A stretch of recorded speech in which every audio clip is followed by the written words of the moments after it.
Hey guys, you're watching Cartel TV and I'm Danni. Okay, so for review, it's the latest Swift from Suzuki. It bears noticeable changes from the past models, but it also comes with a heavy burden. The previous Swift was good. Like really, really good. People loved it and it sold really well all over the world. I even own one. See? That's me. Hi!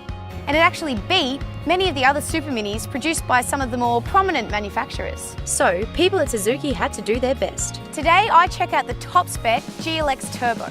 So, let's see what Suzuki came up with. It looks like a more modern version of the previous car, with just a few cleverly placed additions. The front's got large LED headlights and a prominent grille. It's subtly modernised the look of the previous Swift without making it too aggressive. Now the side of the car has the most perks, starting with this cool rear doorknob placement, angled C-pillar and a floating roof.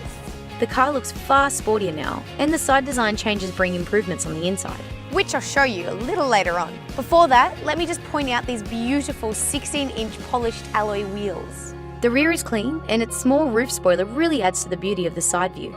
The engine in this one is a 3-cylinder, 1-litre booster jet turbo engine. It produces 82 kilowatts that you'll need to work the car up to 5,500 revs to get. More importantly, for a city car, the torque stands at 160 newton-meters, and it's available from a wonderfully low 1,500 revs. 5.1 litre per 100 kilometres fuel consumption with a 6-speed automatic that comes with the GLX Turbo is another great perk for this car.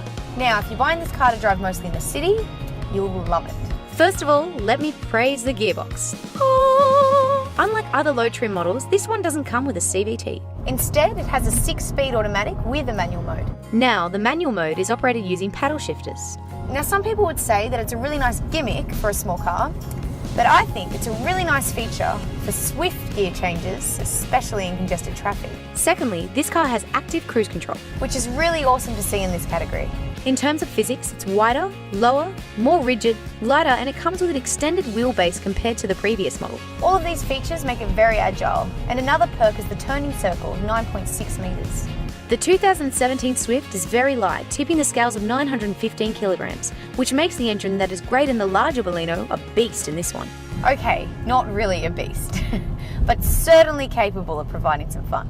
The lightweight body also makes it very nimble on twisty roads. The new Swift is actually pretty fun to drive in this top-level spec. However, despite all of the positives in its drive, a downside is that road noise is noticeable.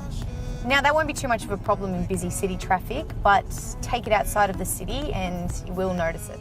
When it comes to the interior, first of all, this Super Mini has a start button. Cool touch, Suzuki! The rest of the interior is redesigned wonderfully, and it is very simple and easy to use. This white panel makes it look far more upmarket.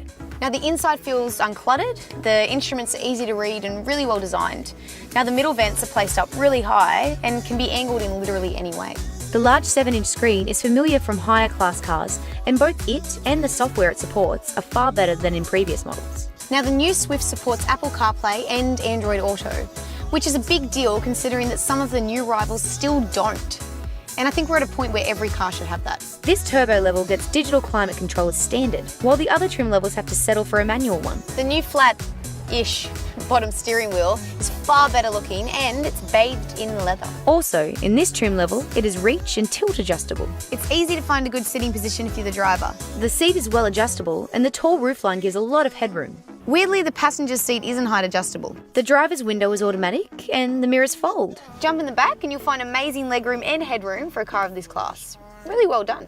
The Swift is far better in this respect than most competitors. With 242 litres of boot space, it's far better than the previous model. But the Mazda 2 actually has the most booty space in the Super Mini pack, and this one trails 8 litres behind it. As well as having most of the expected safety features like plenty of airbags, a reversing camera and seatbelts. This new Swift has a few extra that you would not expect in this microcar category. And these include high beam assist, automatic emergency braking, lane departure warning and hill start assist, and the mentioned adaptive cruise control and more. It's actually the first car in its class to offer automatic emergency braking. This takes a small, easy to drive car and makes it exceptionally safe. This top spec GLX carries a price of just over $23,000. The design is nice and the car is a joy to drive. Considering the class, the engine is rather cool. The interior is next to perfect, and the safety perks seem to have been put into the Swift by mistake, instead of a family sedan which is twice the price. They've taken an already good car and made it even better. Now remember, this is a top spec model. Thank Thanks for watching, guys. I'm Danni and I'm new to Cartel TV. So if you want to find out more about me and our other presenters, make sure you visit our website at www.cartel.tv and get to know us a little better.